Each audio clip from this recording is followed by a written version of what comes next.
but also modification and reform of how we teach teachers in schools of education throughout the nation.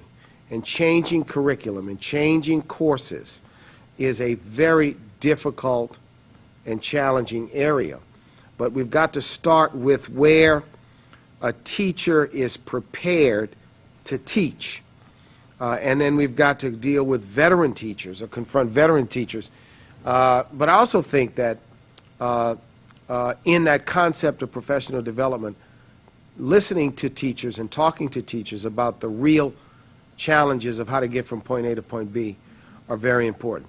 Money is key. I was at a conversation just recently, and the teacher who was in the conversation lamented about how all of the books in their library were 25 years old. Now, obviously, with content online, you can update that, but we have to confront in this country that getting from point A to point B is not going to be a proposition that does not require additional investments and smarter use of money. It just is. It's just a fact. I'm in so many conversations where people push back and say no, but what I see is a nation, just for example, that's invested $1 trillion on wars over the last decade. Imagine if 1/2 of those dollars had been invested on helping us to implement Common Core standards.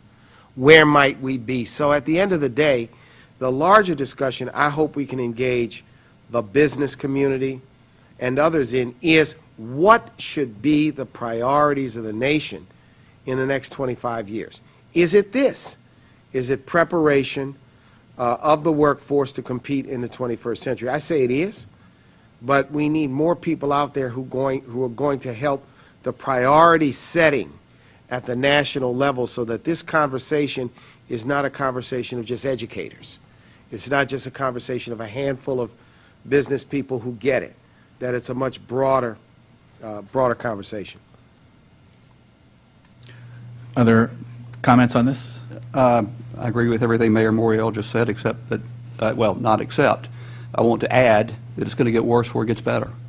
It's already getting dramatically worse in the last 2 or 3 years. States are under huge financial pressure. There was not nearly enough help for state and local government in what the federal government did to address the financial crisis and